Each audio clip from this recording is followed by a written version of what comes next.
नमस्कार। बात छत्तीसगढ़ की में आपका बहुत स्वागत है। मैं हूं आपके साथ बुशरा। आज बात करेंगे कि विधानसभा नेताओं की नई भूमिका किस तरीके से तय हुई है। तो छत्तीसगढ़ में नई सरकार के गठन के साथ ही सदन में नेताओं की भूमिका भी बदल गई है। विधानसभा के सदन में कद्दावर नेता अब नई भूमिकाओं में नजर आएंगे। कांग्रेस और बीजेपी के नेता सदन में किस तरह नई भूमिकाओं में दिखाई देंगे, इस पर देखिए खास रिपोर्ट।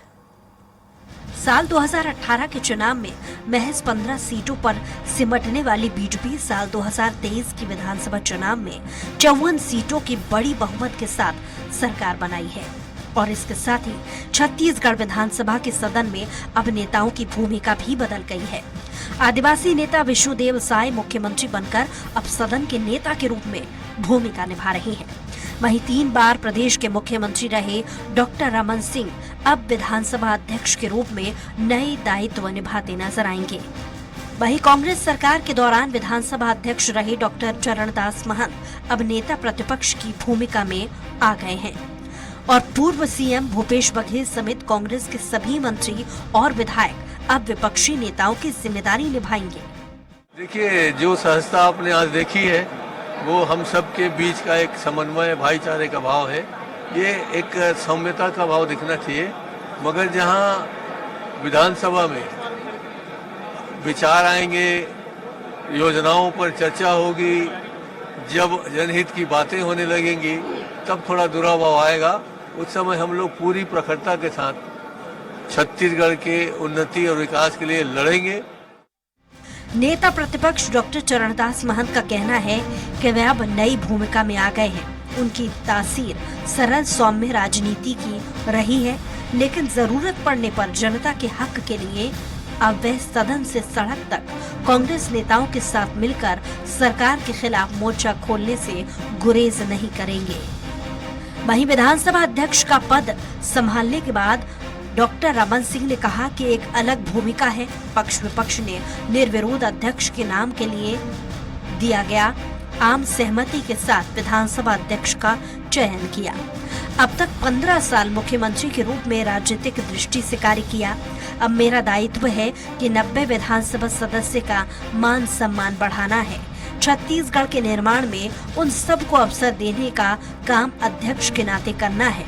सदन इस बार काफी युवा है, 50 से अधिक युवा जीत कर आए हैं और 19 महिला विधायक जीत कर आई हैं। इन सारी स्थिति में छत्तीसगढ़ के लिए नया दायित्व मिला है। हम सब मिलकर छत्तीसगढ़ के विकास को एक दिशा देंगे और आगे बढ़ाने का काम करेंगे।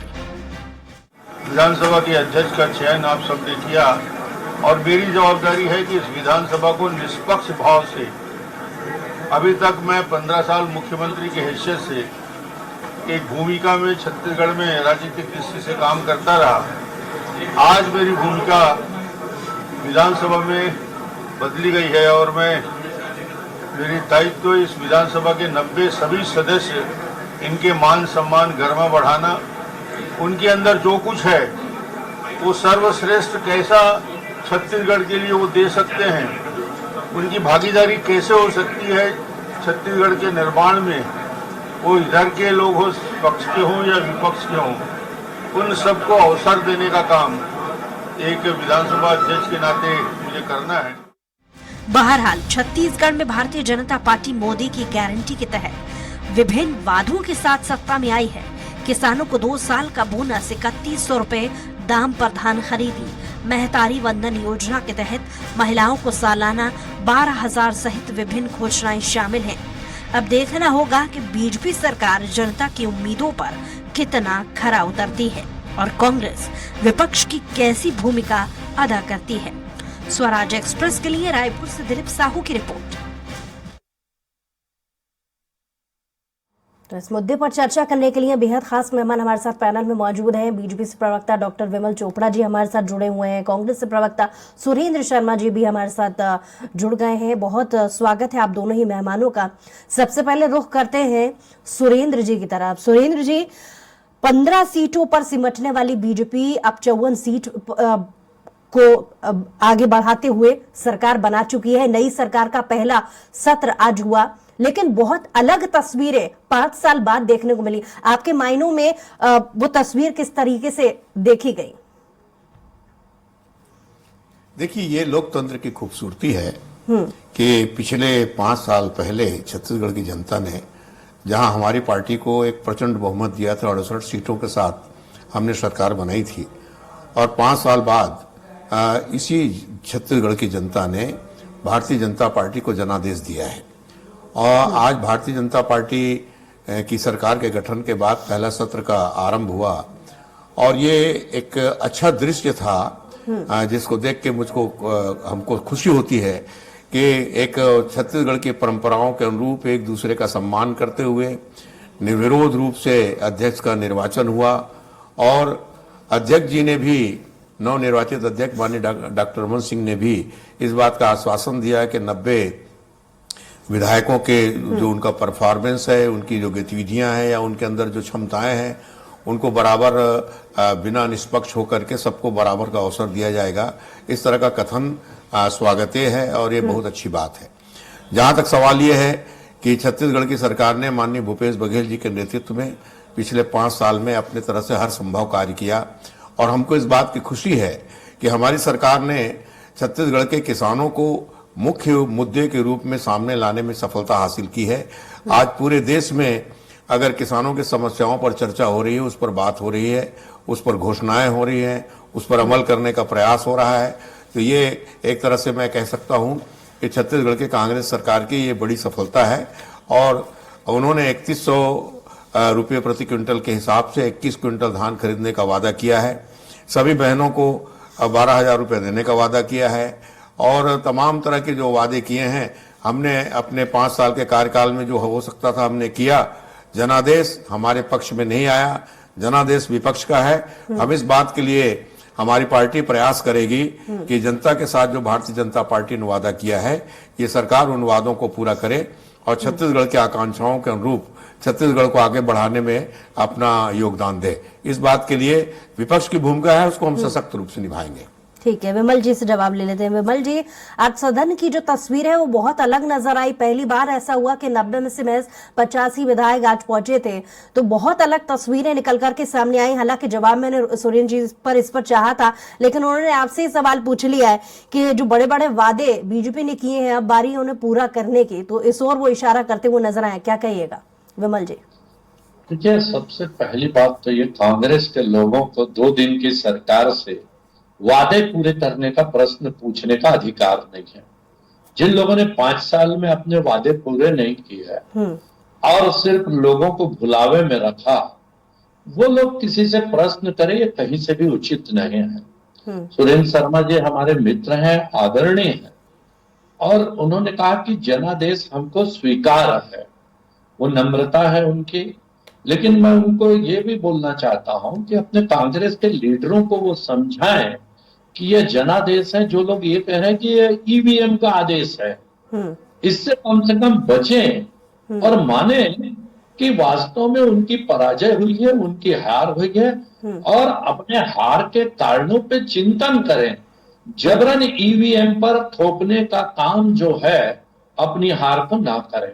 और आपको बता दूं, ईवीएम का प्रारंभ जो है ये कांग्रेस के शासन में हुआ था, भारतीय जनता पार्टी के शासन में नहीं हुआ था।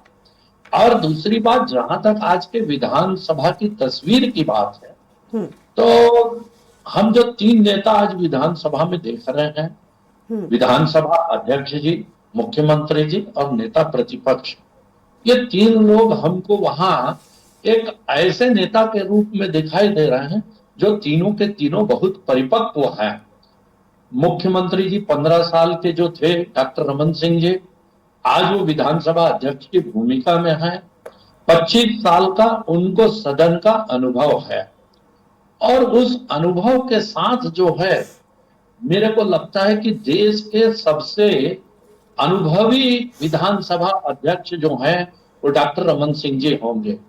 और उनके अनुभव का लाभ जो है पूरे सदन को और छत्तीसगढ़ को मिलेगा, और सदन चलाने में जो इनकी महारत होगी वो पूरा देश देखेगा। हालांकि विमल जी, मेरा अगला सवाल आपसे यही होने वाला था कि बीजेपी ने बहुत सारे चेहरों को बदला है आपस में। हालांकि ये स्थिति हमने कांग्रेस में भी देखी है कि जिम्मेदारियां बहुत हद तक, जिसकी हमने कल्पना भी नहीं की थी, बहुत परे, सोच से परे हटके जिम्मेदारियां नेताओं को दी गई हैं। बतौर विपक्ष कांग्रेस की भी अगर बात की जाए और खासतौर से बीजेपी की बात की जाए तो ये उम्मीद किसी को नहीं थी कि रमन सिंह को बतौर अध्यक्ष ये जिम्मेदारी दी जाएगी। तो ये नई जिम्मेदारियां नए चेहरों को देना, इसे आप किस तरीके से देखते हैं? नहीं, देखिए, भारतीय जनता पार्टी प्रयोग धर्मी पार्टी रही है और भारतीय जनता पार्टी ने हमेशा ये प्रयास किया है कि युवा नेतृत्व आगे आए और नए नए प्रयोग के साथ हम संसदीय परंपराओं को आगे बढ़ाएं और देश को और राज्यों को भी आगे बढ़ाएं। आप देख सकते हैं कि 3 राज्यों के जो मुख्यमंत्री चुने गए हैं उसमें भारतीय जनता पार्टी ने बहुत बड़ा रिस्क उठाया है और ये रिस्क जो है कि कोई नई पीढ़ी हमारे सामने आगे आए, नया काम करे, ये एक प्रकार का खतरा जो है भारतीय जनता पार्टी ने मोला है। और भारतीय जनता पार्टी हमेशा से जो है इस प्रकार के रिस्क जो है उठाते रही है, इसलिए भारतीय ठीक है, जनता आपकी पार्टी बात का रिएक्शन ले लेते हैं सुरेंद्र जी से। सुरेंद्र जी, एक बार फिर से यहाँ पर विमल जी ने जिक्र छेड़ दिया है। हालांकि कांग्रेस के बहुत सारे नेता चुनाव के बाद ये कहते रहे हैं आपकी पार्टी से कि ऐसे परिणामों की उम्मीद नहीं थी। संख्या को लेकर के मेरा सवाल शुरू हुआ था, ऐसी उम्मीद ना होते हुए, जैसे मुझे कुछ नाम यहाँ पर याद आ रहे हैं कि कांग्रेस के जमाने के सदन का हिस्सा कई ऐसे विधायक हैं, चाहे वो टी एस सिंहदेव हो और भी बड़े नेता हो, इस बार उन्हें सदन में भी जगह नहीं मिल पाई है। नहीं, देखिए, ये बात तो सही है कि ऐसे परिणामों की उम्मीद तो हम बिल्कुल नहीं कर रहे थे, क्योंकि छत्तीसगढ़ की सरकार ने जिस तरह से काम किया था, जिस तरह से जनता की सेवा की थी, जिस तरह से किसानों में खुशहाली आई थी, जिस तरह छत्तीसगढ़ी की परंपराओं को, यहाँ की बोली को, भाषा को, सभ्यता को जिस तरह से हमने परिमार्जित किया था, जिस तरह से वनोपज की खरीदी की थी, इन सारे बातों को लेकर के हमको बिल्कुल कतई उम्मीद नहीं थी कि इस तरह के परिणाम आएंगे। मगर परिणाम आए, और जब परिणाम आए तो परिणाम को स्वीकार किया है, हमारे तमाम नेताओं ने भी स्वीकार किया है। आज आपने सदन में देखा होगा कितनी सहृदयता के साथ सब एक दूसरे के साथ वार्तालाप कर रहे थे, एक दूसरे को ले जा करके डॉक्टर रमन सिंह को आसंदी तक पहुंचाने का काम किया।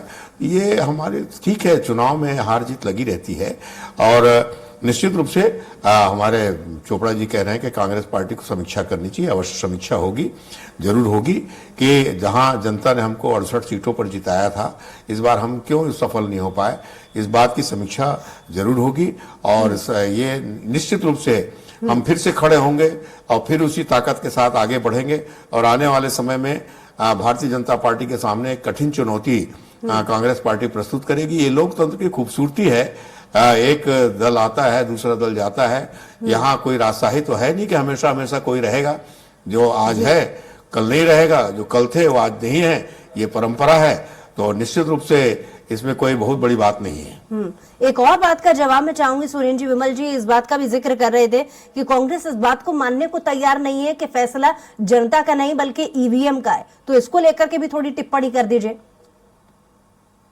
नहीं, दरअसल में किसी भी जिम्मेदार व्यक्ति ने ईवीएम के ऊपर कोई आरोप नहीं लगाया। एक बात जरूर कहा है कि जो परिणाम आए हैं हमको आश्चर्यचकित करने वाले हैं, चकित करने वाले हैं, अविश्वसनीय है।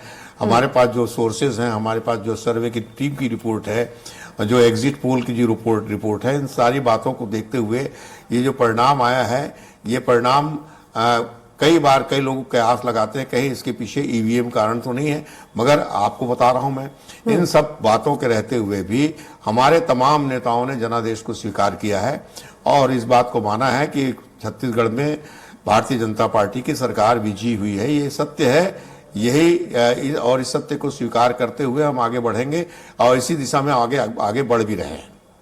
ठीक है, विमल जी से जवाब ले लेते हैं। विमल जी, इन मायनों में भी आज सदन की जो तस्वीर है वो अलग निकल करके सामने आ रही थी कि 54 में से 50 नए चेहरों के साथ साथ 50 युवा चेहरे भी थे, जिसमें 19 महिला विधायक शामिल थी। तो इस लिहाज से बीजेपी इस तस्वीर को किस तरीके से देखती है? देखिए, भारतीय जनता पार्टी हमेशा युवाओं को और महिलाओं को प्रोत्साहित करते रहे। और भारतीय जनता पार्टी ने ये प्रयास किया पूरे देश में, सिर्फ छत्तीसगढ़ की बात नहीं कर रहा हूं, कि पीढ़ी का परिवर्तन होना चाहिए, युवाओं के हाथ में बागडोर आनी चाहिए। और इसके लिए भारतीय जनता पार्टी ने कठोर निर्णय भी कई बार लिए हैं। आप देखे होंगे कि पिछले 9 सालों में जब से मोदी जी हमारे देश के प्रधानमंत्री बने हैं, कई आश्चर्यजनक जो है निर्णय जो है जिसकी उम्मीद जनता को और कांग्रेस को नहीं थी, वो भारतीय जनता पार्टी ने लिए हैं और उसके कारण उसको सफलता भी मिले है। वही मैं बता दूं कि कांग्रेस की असफलता का कारण क्या है, ये कांग्रेस के लोग खुद ही जिक्र कर रहे हैं कि कांग्रेस के लोग कह रहे थे पार्टी वामपंथियों और दलालों के हाथ में फंस गए थे। तो इस पर कांग्रेस को चिंतन करना चाहिए कि वामपंथियों ने कहीं पार्टी को हाईजैक तो नहीं कर लिया था, कहीं दलाल लोगों ने चारों तरफ अपना जाल तो नहीं बिछा दिया गया था। अब जैसे सुरेंद्र शर्मा जी ने कहा कि किसान खुशहाल हुआ, अब 2 दिन पहले मैं कांग्रेस के नेताओं का स्टेटमेंट देख रहा था कि एक किसान ने आत्महत्या कर ली, वो कर्ज में डूबा था। आरोप भारतीय जनता पार्टी पर लगा रहे हैं, कर्ज लिया उसने कांग्रेस के शासन में है और 4 दिन भारतीय जनता पार्टी का शासन आय नहीं हुआ और किसान की आत्महत्या का दोष जो है वो भाजपा पे लगा रहे हैं। जब किसान खुशहाल हुआ, सब तरफ से खुशहाल है। लेकिन ऐसा ही मुद्दा जब विपक्ष में बीजेपी थी, सड़कों का पहले उठा चुकी है, जिसको कांग्रेस लगातार ये हवाला देती रही है कि वो उनके कार्यकाल की सड़कें थी। ऐसा ही कुछ आपकी पार्टी के साथ भी तो हो चुका है विमल जी। नहीं, कैसा यानी सड़कों का मुद्दा जब बीजेपी ने उठाया था, जब वो विपक्ष में थे, तो कांग्रेस यही हवाला दे रही थी कि ये सारी सड़कें उन्हीं के कार्यकाल की बनाई हुई हैं जब वो सत्ता में थी। नहीं, सड़कें अलग चीज है, बनाई वो तो हमने बनाई, ठीक है, महज एक उदाहरण दे रही हूँ। नहीं, हम तो बोल रहे हैं ना वो सड़कें हमने बनाई। तो कांग्रेस को ये मानना चाहिए ना कि ये जो आत्महत्या हुई है ये उनके कार्यकाल के परिणाम के कारण है, हमारे कार्यकाल के कारण नहीं है। ये चीजें तो कांग्रेस को समझनी चाहिए ना। लेकिन मैं सुरेंद्र शर्मा जी ये आरोप नहीं लगा रहे हैं, मैं भी बोल रहा हूँ क्योंकि वो बड़े समझदार और विद्वान व्यक्ति है, वो पैसा लगाएंगे भी नहीं। लेकिन कांग्रेस नेताओं को समझना चाहिए। इस पर कांग्रेस क्या सोचती है, इसका जवाब ले लेते हैं सुरेंद्र जी से। सुरेंद्र जी, विमल जी की बातों का क्या जवाब दीजिएगा? देखिए, जहां तक किसान का विषय है तो कांग्रेस का कहना यह है कि हमने अपने वादों में किसानों का कर्जा माफी का वादा किया था। किसान तो लगभग समझ लीजिए 20 लाख किसानों ने कर्जा लिया हुआ है और 20 लाख किसानों ने कर्ज लिया हुआ है। हमने कर्ज माफी का वादा भी किया था। जब उसके पास नोटिस पहुंच गई, जो जैसी जानकारी में मिली है कि जिस तरह से वसूली की नोटिस पहुंची, उससे वो व्यक्ति हताश होकर के उसने आत्महत्या की है। तो निश्चित रूप से भाई, अब जब सरकार आपकी आ गई है और इतने दिन तक किसान आत्महत्या नहीं कर रहे थे, किसानों की आत्महत्या आरंभ हो चुकी है, तो इसके लिए भारतीय जनता पार्टी के ऊपर जिम्मेदारी तो आती है। आपने जिस तरह से उसको नोटिस जारी हुआ है, हो सकता है कांग्रेस की सरकार आती है और कर्ज माफ हो जाता तो आत्महत्या नहीं करता। तो इसके लिए इसकी जिम्मेदारी तो भारतीय जनता पार्टी को लेना ही पड़ेगा। जब आपकी सरकार आ गई है तो आने वाले समय में जो भी घटनाएं दुर्घटनाएं होंगी, जो भी बात होगी, उसकी जिम्मेदारी से भारतीय जनता पार्टी बच नहीं सकती, तो उनको भी जिम्मेदारी लेनी ही चाहिए। एक सवाल का और जवाब चाहूंगी सुरेंद्र जी। जिक्र कर रहे थे किसानों की समस्या से जुड़ा विमल जी, लेकिन कुछ महीनों पहले की अगर बात कर ली जाए, जब बीजेपी विपक्ष में थी, तो धान खरीदी का मुद्दा जो सबसे पहले बीजेपी उठाती रही थी, अब क्योंकि कांग्रेस विपक्ष में है तो 3100 रुपए दाम का धान खरीदी का वादा जो बीजेपी ने किया था, उसे अब कांग्रेस किस तरीके से देखती है? नहीं, देखिए, यही तो बात है ना। भारतीय जनता पार्टी एक किसानों के साथ किस तरह छल करने जा रही है।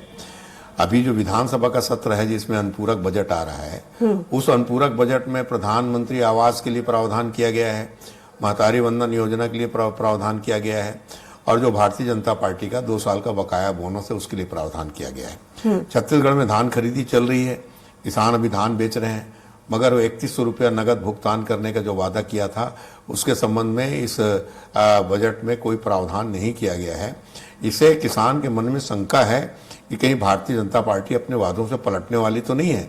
मगर फिलहाल चूंकि सरकार अभी उनकी बनी है, हम थोड़ा वक्त देना चाहते हैं भारतीय जनता पार्टी कौन सा कदम उठाती है। अगर वो किसानों के साथ छल करेगी तो हम पूरी ताकत के साथ उनका विरोध करने के लिए तैयार हैं। वो तो 15 थे, हम 35 हैं, और उनको जवाबदेही से बचने का अवसर हम किसी हालत में नहीं देंगे। लेकिन सुरेंद्र जी, आपकी बातों को सुनने के बाद में यही सवाल उठता है कि सरकार भले ही नहीं बन गई हो लेकिन मुद्दे वही हैं। विमल जी, क्या जवाब दीजिएगा?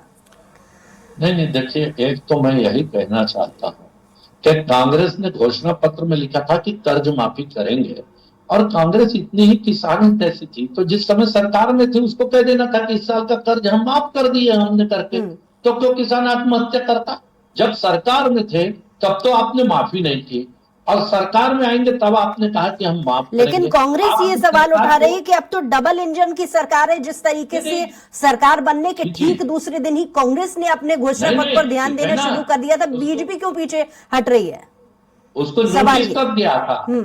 उसको नोटिस कब गया था? जब मुख्यमंत्री भूपेश बघेल थे।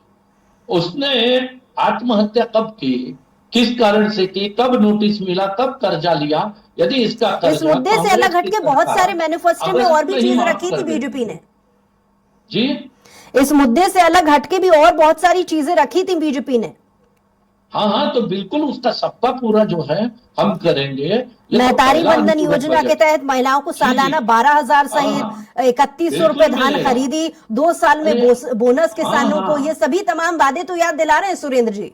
जी बिल्कुल। अरे वादे 5 दिन जिनकी सरकार बने नहीं हुआ उनको वादे याद दिला रहे हैं। जिन लोगों ने 5 साल राज किया वो क्या कर सके, वो क्या किया? उन्होंने शराबबंदी की क्या?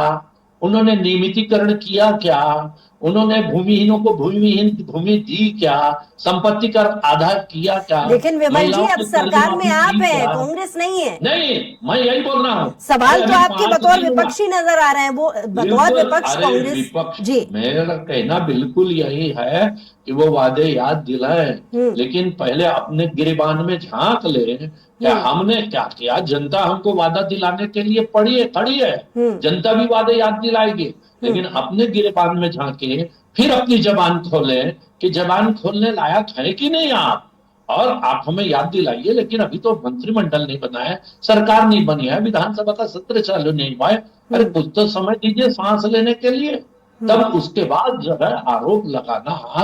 लेकिन अभी जो काम होंगे, अभी जो घटनाएं हो रही है, तो आपके कार्यकाल के कारण किसानों की आत्महत्या हो रही है। ठीक है, जवाब ले लेते हैं सुरेंद्र जी से। सुरेंद्र जी, वो कांग्रेस के कार्यकाल का जिक्र कर रहे हैं, कह रहे हैं कि बहुत सारे ऐसे मुद्दे हैं, ऐसे बहुत सारी योजनाओं पर काम करना कांग्रेस का बचा हुआ था, जिसमें ऐसे बहुत सारे वो गिना रहे हैं योजनाएं, कह रहे हैं कि काम तो पूरा हुआ ही नहीं था। अब देखिए, भारतीय जनता पार्टी तो बहुत विचित्र है। ये हर चीज में भारतीय कांग्रेस का नकल मारेंगे, हर चीज में कांग्रेस की उदाहरण देंगे। आपको एक बात बताता हूँ, इनका रोना है अभी हमें सरकार नहीं बनी है, अभी मंत्रिमंडल नहीं बना है, अभी ये फलाना नहीं हुआ, ढिकाना नहीं हुआ। आपको याद दिलाना चाहता हूँ कि 2018 में हमारा भी मंत्रिमंडल नहीं बना था। हमारी सरकार का गठन हुआ, माननीय मुख्यमंत्री भूपेश बघेल जी ने शपथ लिया, वहां से सीधे मंत्रालय गए और 18 लाख किसानों का 9,000 रुपए कर्जा माफ करने की घोषणा की। उन्होंने 2,500 रुपए में धान खरीदी का आदेश उसी दिन किया था। तो यहाँ के माननीय मुख्यमंत्री विष्णुदेव साय जी ये आदेश क्यों जारी नहीं कर सकते? उसमें क्या अड़चन है भाई, क्या दिक्कत वाली बात है? तो सवाल ये है कि मनसा का, क्योंकि समय की कमी है। विमल जी से लास्ट रिएक्शन ले लेती हूं। हम थोड़ा समय नहीं, सुनिए ना, हम थोड़ा बीजेपी को समय देना चाहते हैं, हम देना चाहते हैं, क्यों नहीं देंगे भाई? उनके पास हमने 5 साल शासन किया है, जनादेश भारतीय जनता पार्टी मिली, हम समय देना चाहते हैं। मगर सवाल ये है कि ये प्रश्न न पूछे। हमारे माननीय मुख्यमंत्री जी ने तो तत्काल जा करके कर्जा माफी पे हस्ताक्षर किया था, ये क्यों नहीं कर रहे हैं? फाइल में दस्तखत जो है वो मुख्यमंत्री जी ने किया। हमारा जो वादा था वो हम वादे पूरे कर रहे हैं। क्या हमारा वादा था कि हम 17 लाख मकान जो कांग्रेस के लोगों ने छीना था गरीबों के दिल से, गरीबों के घर से बाहर किया था, जो लोग अपना मकान तोड़ बैठे थे। चलिए, बहुत शुक्रिया हमारे साथ जुड़ने के लिए विमल जी। सुरेंद्र जी, आपका भी बहुत शुक्रिया अपनी बात को रखने के लिए, हमारे साथ जुड़ने के लिए। तो सरकार के नए चेहरे जरूर सामने आ गए हैं, लेकिन मुद्दे अब भी वही हैं। इसी के साथ ही हमारी खास पेशकश में इतना ही। कुछ और खबरों के लिए देखते रहिए स्वराज एक्सप्रेस।